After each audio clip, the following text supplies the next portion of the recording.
அனைவருக்கும் இனிய பசுமை நிறைந்த வணக்கங்கள் சமர்ப்பிக்கிறோம். ஆரோவிலினுடைய இரண்டாவது பகுதியாக தாவரவியல் பூங்கா. இந்த தாவர செடிகள் நாற்றங்காலாக இருந்து ஒரு குழந்தையாக வளர்க்கப்பட்டு ஒரு பசுமை நிறைந்த ஒரு எண்ணங்களை, பசுமை நிறைந்த சூழல்கள் உள்ள ஒரு தாவரவியல் பூங்கா இந்த ஆரோவில் உள்ளது. தென்னிந்தியாவின் கோர வெப்பமண்டலம் மறைந்து வரும் அந்த வெப்பமண்டல காடுகள் பசுமை நிறைந்த காடுகளாக உருவாக்கப்பட்டுள்ள இடம்தான் இந்த தாவரியல் பூங்கா. அதற்கு நிகராக அமைய வேண்டும் என்று 2000 ஆண்டில் இந்த இடம் உருவாக்கப்பட்டு செழுமையான ஒரு பகுதியாக அமைக்கப்பட்டு 50 ஏக்கர் பரப்பளவில் இந்த தாவரியல் பூங்கா இருக்கிறது. மிகவும் அமைதியான இடம், நேர்த்தியான பார்க்கக்கூடிய கண்ணிற்கு சிலிர்க்கக்கூடிய அழகு போன்ற தாவரங்கள், பூக்கள், பலவித அந்த இடத்தில் இருக்கின்ற அமைவுகளை பற்றி நாம் இந்த இடத்திலே பார்க்க இருக்கின்றோம். இந்த தாவரங்கள் மனித சமூகத்திற்கு ஏற்ற இயற்கை உறவுகளை ஏற்படுத்துகின்ற விதம். உண்மையிலேயே ஒவ்வொருவரும் இந்த தாவரவியல் பூங்காவை, தாவரத்தினுடைய அந்த செடிகள், கொடிகள், மரங்கள் பற்றி நாம் ஆய்வு செய்வதற்கும் அதோடு நாம் இணைந்து நம் உறவை வளப்படுத்தி கொள்வதற்கும் தான் இந்த இடம். எனவே இந்த மரங்கள், தாவரங்கள் தலை ஆட்டினால்தான் மழை வரும். இந்த மரங்களின் வெளிமூச்சு தான் மனிதனுடைய உள்மூச்சு. மனிதனுடைய வெளிமூச்சு தான் இந்த தாவரங்கள், மரங்களுக்கான உள்மூச்சு. ஆகவே இந்த இயற்கை எப்பேற்பட்ட வளம் மிக்கதாக நாம் உருவாக்கி கொள்ள வேண்டும். இதன் அடிப்படையில் தான் நாம் ஒவ்வொரு வீட்டிலும் இந்த தாவரியல் மூலிகை செடிகள், ஆர்டிஸ் என்ற ஒரு விதமான தாவரங்களை நம் வீட்டிலும் மாடி தோட்டங்களிலும் இன்று பலவிதமான முறையிலே வளர்க்கப்பட்டு அந்த வீட்டிலே ஒரு மகிழ்ச்சியும் ஒரு அமைதியும் ஏற்படுவதற்கான முகாந்தரமாக இந்த தாவரங்களை நாம் வீட்டில் வளர்க்கின்றோம். அந்த இடத்திற்கு அடிப்படையான ஒரு ஆதாரமாக இந்த தாவரியல் பூங்கா இருக்கின்றது. இதை பார்க்கும் நேரங்கள் 9 மணியிலிருந்து 4:30 வரை. ஞாயிற்றுக்கிழமையிலும் விடுமுறை நாட்களிலும் இந்த இடத்தில் நாம் அங்கே பார்க்க முடியாத ஒரு சூழ்நிலை இருக்கின்றது. இந்த மையங்களில் அந்த தாவரங்கள், அந்த நிலைகளை சுற்றி பார்ப்பதற்கான நடைபயணங்கள், அதை நமக்கு விளக்குவதற்கான வழிகாட்டிகள் இருக்கின்றார்கள். அப்ப இந்த தாவரங்களில் இந்த அமைப்பு, மரங்கள் வளர்க்கப்படுகின்றன. பல்நாட்டு மரங்களும் 100 ஆண்டு கடந்த மரங்களும் அங்கே இயற்கையாக இருக்கின்ற போது அதை நாம் பார்க்கின்ற பொழுது அந்த மரங்களுடைய வடிவ அமைப்பு, தாவரங்களுடைய செழிப்பான நிலையை நாம் அறிந்து கொள்ள முடிகிறது. எல்லா நாட்டினுடைய கற்றாழை, ஊட்டி, கொடைக்கானலில் இருக்கின்ற தாவர வகைகள் இந்த இடத்தில் வளரக்கூடிய ஒரு அற்புதமான சூழல் உள்ளது. இந்த தாவரங்கள் நாம் பார்ப்பதற்கு மெய்சிலிர்ப்பும் அரிதான ஒரு தாவரங்களாகவும் இங்கு உள்ளன. இந்த இடத்தை மாணவர்கள், சுற்றியுள்ள மாணவர்கள் அறிவில் சார்ந்த கருத்துகளையும் இந்த தாவர செடிகளோடு ஒரு உணர்வுகளை ஏற்படுத்துகிற நிலையும் இங்கே அனுமதிக்கப்பட்டு ஒரு வழி பயணமாக இந்த மாணவர்கள் இங்கே பார்க்க இருக்கின்றார். சுமார் 70,000 மாணவர்கள் இதுவரை இங்கே இந்த இடத்தை பார்வை செய்திருக்கின்றார்கள். அதில் குறிப்பாக நான் வட்டார கல்வி அலுவலராக இருந்த வட்டாரங்களில் மயிலம், திருக்கோயிலூர், வானூர், செஞ்சி, மயிலம் ஆகிய பகுதியிலிருந்து சுமார் 800 மாணவர்கள், இந்த இடத்தின் ஒட்டுமொத்த மாணவர்கள் இந்த பகுதிக்கு வந்து இங்கே மதிய உணவும், இயற்கையான உணவு, அங்கிருக்கின்ற உணவுகளை, பொருட்களை, தாவரங்களை வைத்துக்கொண்டு அருமையான டீயும் வழங்கினார். ஆசிரியர் பெருமக்களும் இந்த இடத்திலே வந்து இந்த தாவர பூங்காவை பார்க்கக்கூடிய அனுமதிகளை அங்கிருக்கின்ற மேற்பார்வையாளர் திரு சத்தியமூர்த்தி அவர்கள் மிக ஆர்வமுள்ள ஒரு பணியாளர். இந்த தாவரத்தினுடைய தன்மைகளையும் காடுகளையும் ஆய்ந்து அறிந்து இந்த இடத்தை அற்புதமாக வளர்ப்பதற்கும் மற்றவர்களுக்கு தெரியப்படுத்தி அதை அவர்கள் பயன்படுகின்ற வகையில் ஒரு மேற்பார்வையாளராக ஒரு ஆலோசகராக செயல்பட்டு கொண்டிருக்கிறார். உண்மையிலே அவரை பாராட்ட வேண்டிய தருணம் இது. இதை ஒரு விழிப்புணர்வு ஏற்படுத்துவதற்கும் இந்த பசுமை மாறா காடுகளில் நம்மளுடைய ஃபாரஸ்ட் டிபார்ட்மெண்ட் காட்டு வனத்துறை அலுவலர் உயர்ந்த அலுவலர்கள் இதோடு இங்கிருக்கின்ற அந்த பசுமை மாறா தொழிலாளர்களும் இணைந்து இந்த பகுதியிலே பணி செய்கின்றார்கள். இந்த பகுதி முழுவதும் மின்சாரமே கிடையாது. அப்ப சூரிய மின்சாரத்திலிருந்து எடுக்கப்பட்டு அந்த மின்சாரத்தினால் தான் அங்கே செயல்படுகின்ற ஒரு சூழ்நிலை பார்க்கலாம். எதிர்காலத்திலே இங்கே ஒரு ஆய்வுக்கூடம் தங்குமிடம் என்ற நிலைகள் எல்லாம் உருவாக்கப்பட்டு வருகிறது. இந்த இடத்தில் உள்ள அமைவுகள் ஒரு சிறு பகுதிகளாக ஒரு 10 ஏக்கர் இயற்கை வனப்பகுதியாக உருவாக்கப்பட்டு இருக்கின்றது. அதை நாம் பார்க்கின்ற போது இங்கே உள்ள செடிகளை பற்றி பார்க்கிறோம். பலவிதமான தோட்டங்கள், பலவிதமான மூலிகை செடிகள், பலவிதமான தாவரங்கள். இன்னும் சொல்ல வேண்டுமென்றால் நாற்றங்கால் பகுதி, அந்த நாற்றங்கால் பகுதியில் 1,00,000 கன்றுகள் நாற்றங்கால் குழந்தைகளாக வளர்க்கப்பட்டு அங்கே விற்பனைக்கு உள்ளது. இன்னும் சொல்ல போனவென்றால் அந்த நர்சரிங் அந்த கருவிகள் மிக அற்புதமான நேர்த்தியான தரமுள்ள கருவிகள் அங்கே நம்மளுக்காக கிடைக்க பெறுகிறது. இவைகளை நாம் பார்ப்பதற்கு கொடுத்து வைத்திருக்க வேண்டும் தான் என்று சொல்லுகின்றேன். சமீபத்தில் ஒரு செடியை ஒரு மாணவன் தொட்டுவிட்டால், ஐயோ அந்த குழந்தையை தொடாதே என்று அந்த பணியாளர் அந்த குழந்தை போல் வளர்க்கின்றார்கள்.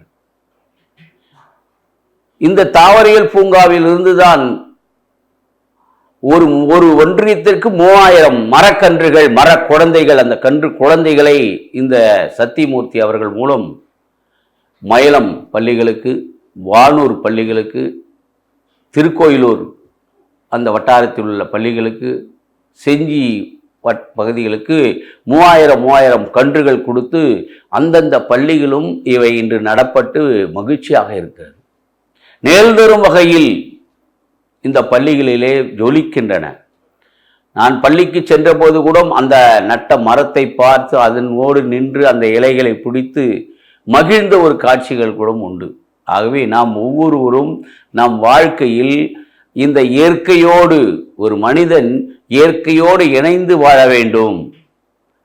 இயற்கையும் மனிதனும் இணைகின்ற ஒரு சமூகம், அந்த இயற்கையை நேசிக்கின்ற ஒரு சமூகம், ஒரு மனிதன் தன்னுடைய ஆன்மா முதல் தன் உடல் முதல் எல்லாவற்றுக்கும் ஒரு அடிப்படை ஒரு தத்துவத்தை ஏற்படுத்துகிறது.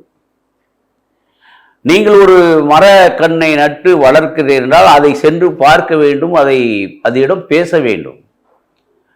புதுமையான முறைகளில் அந்த மரங்களை உருவாக்குவதற்கான ஆலோசனைகளை பெற வேண்டும்.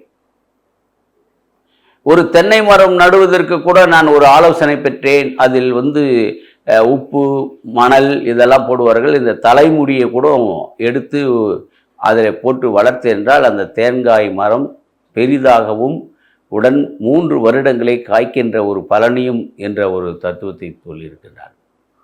ஆகவே நாம் ஒவ்வொருவரும் இந்த விஷயத்தில் ஆராய்ச்சி செய்யப்படுவர்களாக, சாதாரண ஒவ்வொரு மனிதனும் ஒரு தாவரங்களோடு ஒரு மரங்களோடு தொடர்புள்ளக்கூடிய ஒரு நிலையில் இருக்க வேண்டும்.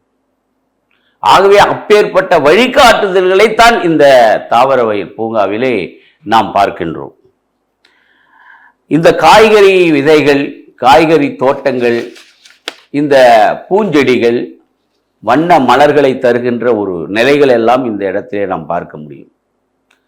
மேலும் இந்த இடத்தில் செயல்பாடுகள், என்னென்ன செயல்பாடுகள் என்னன்னா, ஒருங்கிணைந்த கல்வியை இந்த இடத்தில் திட்டமிட்டும், கட்டிடக்கலை, கல்விக்கான அந்த உபகரணங்களை தயாரிக்கின்ற முறை, விவசாயம், கலை, கலாச்சாரம், மின்சக்தியை எப்படி சேமிப்பது, இசைக்கென்றே ஒரு கண்டுபிடிப்பு, அந்த இசை அசைவுகளை கண்டுபிடிக்கின்றது. அகில இந்தியாவில் அழகிய உலகிலே இருக்கின்ற ஒரு இசை பற்றிய ஒரு தொகுப்பு ஆய்வு இந்த இடத்துல இருக்கின்றது. அப்ப பார்த்து கொள்ளுங்கள். இப்படிப்பட்ட விசித்திரமான அற்புதமான ஒரு இடத்தை நாம் பார்க்கின்றோம். இந்த இடத்திலே மீன் வளம் பற்றி ஒரு ஆய்வு, அதை பார்க்கின்ற போது அங்கே இருக்கின்ற அந்த நிகழ்ச்சிகள், அந்த மீன் வளர்க்கின்ற முறைகள், இவைகள் எல்லாம் இருக்கின்றது. தனியாகவே ஒரு காடு அமைக்கப்பட்டிருக்கிறது இயற்கையாகவே. ஆகவே அந்த காட்டிலே அந்த மரங்கள் இருக்கின்ற சுவாசத்தை நாம் அதன் உள்ளே சென்று அந்த தாவரங்களுடைய சுவாசத்தை சுவாசிக்கின்ற போது தூய்மையான ஆக்சிஜனை பெறுகின்ற நிலையில் இருக்கு. இந்த இடத்தை பார்க்க வேண்டும் என்றால் குறைந்தது ஒரு நாள் முழுவதாக பார்க்க வேண்டும். ஒரு 2 ஏக்கரா தனியாக உருவாக்கப்பட்டு அந்த நாற்றங்கால் வைத்திருக்கிறார்கள். ஒரு 10 ஏக்கரா ஒரு காடுகளை உருவாக்கக்கூடிய மரங்கள்,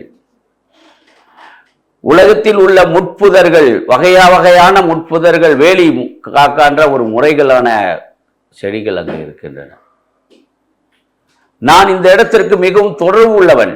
நான் பல தடவை அந்த ஆரோவில்லுக்கு ஒரு தொடர்பாளராக அந்த தாவரங்களோடு நான் உறவாடுகின்ற ஒரு சூழல் எனக்கு நெருக்கமான ஒரு இடம்தான். அதனால்தான் இதை உணர்வுபூர்வமாக இந்த தாவரங்களை பற்றி ஒரு அற்புதமான இடம் இருக்கின்றது. அங்கே நமது வாழ்க்கை பயணத்திற்கும் மகிழ்ச்சிக்கும் ஒரு சோர்வுக்கும் இடம் அளிக்கின்ற, அதிலிருந்து கலைந்து கொள்வதற்கான ஒரு இடமாக, ஒரு அமைதியான இடமாக இந்த தாவரியல் பூங்கா இருக்கிறது. என்ன ஆச்சரியம் என்றால், உலகத்தில் வேறு எங்குமே இல்லாத பட்டாம்பூச்சிகள், வண்ண வண்ண பட்டாம்பூச்சிகள் நம் மேலேயே வந்து உட்காரும். அந்த ஒவ்வொரு செடியிலும் அந்த தாவரங்களிலும் அந்த பட்டாம்பூச்சிகள் அழந்து அழகாக பறப்பதை பார்க்கலாம். அந்த நுழைவாயிலே நமக்கு ஆய்வத்திலே ஒரு வரவேற்புரை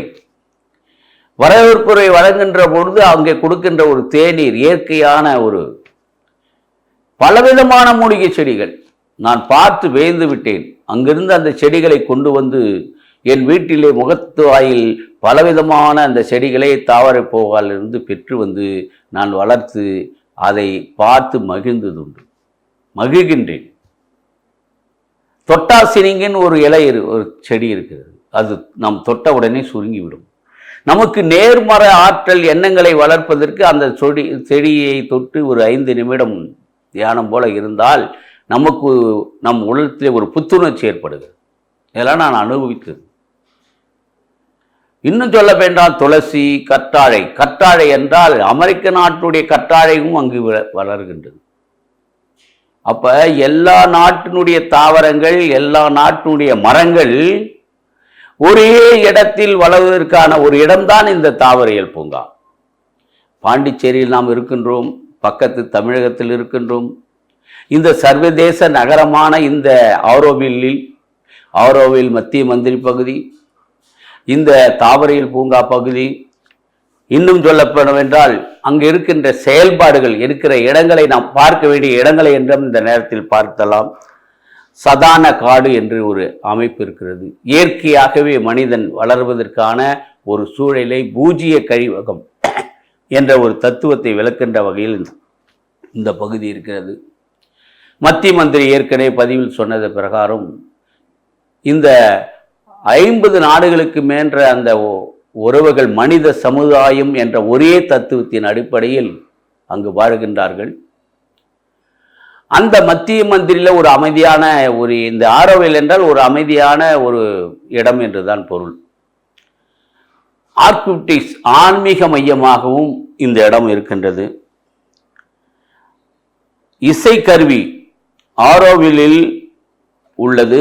கைவினை பொருட்கள், கைத்தொழில்களான அந்த பொருட்கள் எல்லாம் இங்கு உற்பத்தி செய்கின்றார்கள். தாவரியல் பூங்கா பற்றி நாம் சொன்னோம். இதனுடைய மைய பகுதி, சுற்றி வர பகுதியெல்லாம் மிகவும் சுவாரஸ்யமான ஒரு இடமாகவும் இருக்கிறது. இதுக்கு அருகிலே இரும்பை என்ற ஒரு பகுதியிலே ஸ்ரீ கார்மேந்தர் சிவன் கோயில், மிக பழமை வாய்ந்த கோயில், ஒரு அதிசயமிக்க கோயில், பார்வையிடமாக அது அருகிலே இருக்கின்றது. பெரிய நர்சரி தோட்டம் 1,00,000 கண் இந்த செடிகள் பாக்கெட்டில் பராமரித்து பெற்றுக்கொண்டு நாம் சென்று பயன்படைய அளவில் உற்பத்தி செய்கின்றார்கள். எளிமையான காகிதம் தயாரிக்கின்ற முறை இந்த இடத்திலே ஒரு அமைக்கப்பட்டுள்ளது. அடுத்தது இந்த நுழைவாயிலில் ஆதிசக்தி தியேட்டர் என்ற ஒரு பகுதி இது. ஆரோவில் நுழைந்தவுடன் அதிலே இந்த பகுதியினுடைய இடங்களை பற்றி விவரித்த ஒரு ஷோ நமக்கு காமிப்பார்கள். ஸோ அந்த அரங்கிலிருந்து தான் மற்ற இடங்களுக்கெல்லாம் நாம் செல்ல வேண்டும். அரவிந்தர் ஆசிரமம் இந்த பகுதியில் இருக்கிறது. ஆரோவில் கடற்கரை, இதற்கு அருகிலே ஆரோவில் கடற்கரை, உலாவும் கடற்கரை என்றும் உள்ளது.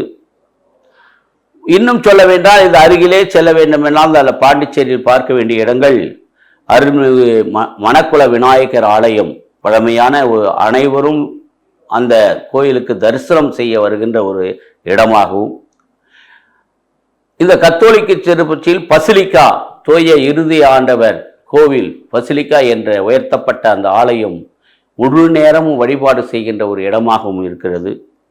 ராக் பீக் என்ற ஒரு இடம் அற்புதமாக உள்ளது. கத்தீட்ரல் என்ற ஒரு அந்த பாண்டி மறை மாவட்டத்திற்கு உயர்ந்த புனித தலமாக, முதல் தலமாக இருக்கின்ற ஒரு தலைமை பீடம் அங்கே இருக்கின்றது. வரதராஜர் பெருமாள் கோயில் என்ற ஒரு அதிசய தரிசனம் பார்க்க இடம் இருக்கின்றது. French colony, Pondy marina, Paradise beach என்ற ஒரு பகுதியும் உணவகங்களும் இங்கே இருக்கின்றது. ஆகவே இந்த ஆரோவில் தாவரியல் பூங்காவில் நாம் வந்துவிட்டால் இவைகள் கோளரங்கம், வானவில்லினுடைய அதிசயங்களை பார்க்கின்ற கோளரங்கம் இங்கே அருகிலே இருக்கின்றது. ஆக ஒரு மகிழ்ச்சிகரமான இந்த மாணவர்கள், இந்த இளைஞர்கள் அல்லது ஆன்மீகவாதிகள் பயனடைய வகையில் இந்த இடங்கள் அமைக்கப்பட்டுள்ளது. கண்டிப்பாக நாம் வாழ்நாளில் ஒரு முறையாவது இந்த ஆரோவில் தாவர பூங்காவையும் ஆரோவிலினுடைய மத்தி மந்திர இடத்தையும் இந்த இயற்கையும் ரசிக்க வேண்டும். ஒவ்வொரு மரங்களும் ஒவ்வொரு விதமான காற்றினை வெளியிடுகின்றன. அதே போல ஒவ்வொரு செடிகளும் தாவரங்களும் ஒவ்வொரு விதமான காற்றினை வெளியிடுகின்றன. இவைகள் மனித நிலைக்கு ஆரோக்கியத்தை தருகின்ற ஒரு நிலையில் இருப்பதை தான் நாம் இந்த இடத்தில் நாம் புரிந்து கொள்ளலாம். உதாரணமாக அதிகமான ஆக்சிஜனை தருகின்ற மரம் முருங்கை மரமும் மூங்கில் மரமும். அதன் அடியிலே ஒரு 1/4 மணி நேரம் இருந்தோம்னா அந்த ஆக்சிஜன், தூய்மையான ஆக்சிஜனை நாம் பெற்றுக்கொள்வதற்கான வழிவகை இருக்கு.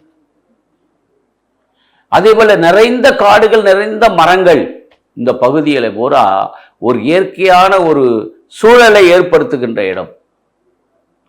குறிப்பாக அருகில் உள்ள பள்ளி மாணவர்கள் இந்த அறிவியல் ஆர்வத்தை பெறுகின்ற ஒரு இடமாக கூட இதை நாம் பார்த்து பயன்பெற்றுக் கொள்ளலாம். ஆகவே ஒவ்வொரு மாணவனும் இந்த இடத்தை சுற்றி பார்க்கின்ற போது, அந்த தாவரங்களோடு நின்று போட்டோ எடுத்துக்கொள்கின்ற பொழுது, அந்த மரங்களோடு பேசுகின்ற போது பெரிய ஒரு உணர்வை பெறுகின்ற தன்மையை நான் பெற்றிருக்கின்றேன். பல தடவை பல மாணவர்களை, பல ஆலோசனைகளை இட்டு அந்த இடத்தை பார்த்து அதை மகிழ்ந்தது உண்டு. ஆகவே நீங்களும் இப்பேற்பட்ட இடம் இருக்கிறதை இயற்கையை நேசிப்பதற்காக, இயற்கையோடு இணைந்து செயல்படுவதற்கான ஒரு இடத்தை பார்த்து அதிலிருந்து நாம் நம்மளுடைய சூழலில் நாம் வாழ்கின்ற இடத்திலும் அவ்வாறு பயன்படுத்திக் கொள்ள வேண்டும். எந்த ஒரு வீட்டிலும் ஒரே ஒரு தாவர செடி இல்லாமல் இருக்கக்கூடாது. துளசி மாடம் என்று துளசி செடியை வீட்டுக்கு முன்னே வைக்கின்றோம். எதற்கு?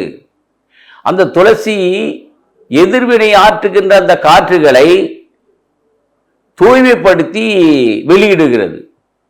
அப்போது நாம் செல்லுகின்ற பொழுது, பயணிக்கின்ற போது, வீட்டுக்கு பயணிக்கின்ற போது இத்தகைய சுவாசத்தை நாம் பெற வேண்டும். வீட்டுக்கு முன்னாடியே வளர்க்கக்கூடிய இடங்கள் இல்லை என்றாலும் மாடியிலே தோட்டங்கள் வைத்துக்கொண்டு அதை தினமும் சென்று பார்த்து அதற்கு நீர் விட்டு அதை அந்த இலைகள் வளர்ந்து வருவதை பார்க்க வேண்டும். அதற்கு தண்ணீர் ஊற்ற வேண்டும். இப்படி வளர்ந்து வருகின்ற செடிகளை எப்படி வளர்ப்பது, அதற்கு எப்படி நாம் அந்த பள்ளம் குழி நோண்டுவது, எந்த அடிப்படையில் அந்த தண்ணிகளை ஊற்ற வேண்டும் என்ற நெறிமுறைகள் எல்லாம் இந்த இடத்தில் நமக்கு பயிற்சி கொடுக்கிறார். அவை எடுத்த உடனே பள்ளம் நோண்டி உடனே எதுவும் இல்லாமல் அப்படியே ஒரு கண்ணை வற்றக்கூடாது. அவர்கள் சொல்லுகின்றார்கள், அந்த பயிற்சியாளர்கள், ஒரு குழந்தையை எப்படி நாம் வளர்த்திருக்கின்றோமோ, எப்படி பாதுகாப்புக்கு இருக்கின்றோமோ, அதன்படிதான் இந்த நிலைகளில் இந்த மரங்களும் இந்த செடிகளும் தாவரங்களும் வளர்க்கப்பட வேண்டும், ஒரு குழந்தையாகவே வளர்க்கப்பட வேண்டும் என்று ஆலோசனையை ஒரு அன்பான முறையிலே தேன் சிந்தும் விதத்திலே அந்த வார்த்தைகள் நம்மை அந்த தாவரங்களோடு இணைக்கின்றது. ஒரு எலுமிச்சை செடி, அதாவது புல் என்று ஒன்று உள்ளது, அதை டீ போடுகின்ற போது அதை 2 இதை போட்டு அந்த டீ கொடுத்தார்கள். என்ன மனமாக இருக்கின்றது. இன்சுலின் செடின்னு ஒன்று இருக்கின்றது. சர்க்கரை நோய் உள்ளவர்களுக்கு அந்த இலையை பச்சாவே எடுத்து சாப்பிட்டு கொள்வது, அதை கசாயம் வைத்து சாப்பிட்டு கொள்வது, இந்த முறைகள் எல்லாம் நம்மளுடைய இயற்கையில் கிடைக்கின்ற ஒரு அற்புதங்களை தவிர விடுகின்றோம். ஆகவே ஒவ்வொருவரும் நம் இயற்கையில் கிடைக்கின்ற அந்த மூலிகைகள், செடிகளை நாம் பயன்படுத்திக் கொள்ள வேண்டும். நான் ஒன்று அனுபவித்தேன். சென்னையில் ஒரு பெரியவரை பார்க்கின்ற பொழுது வரிசையாக நின்று கொண்டு ஒரு 100 மூட்டை அடுக்கியிருந்தது. நான் அந்த கையை வைத்து சார்ந்தேன். முள்ளு குத்தியது. அப்போதான் அதை நோண்டி பார்க்கும்போது நெருஞ்ச முள் மூட்டை மூட்டையாக வெளிநாட்டுக்கு ஏற்றுமதி செய்கிறார்கள். என்ன என்று விசாரித்த போது அந்த நெருஞ்ச முள்ளில் இருந்துதான், மூலப்பொருள் தான் இருதயத்துக்கு ஆற்றுக்கு சம்பந்தமான மாத்திரைகள் இங்கே வருகின்றன. என்ன விஷயம் பாருங்கள். இந்த மஞ்சள் நோய்க்கு எதிர்ப்பு சக்தியாக பயன்படுகிறது அல்லவா?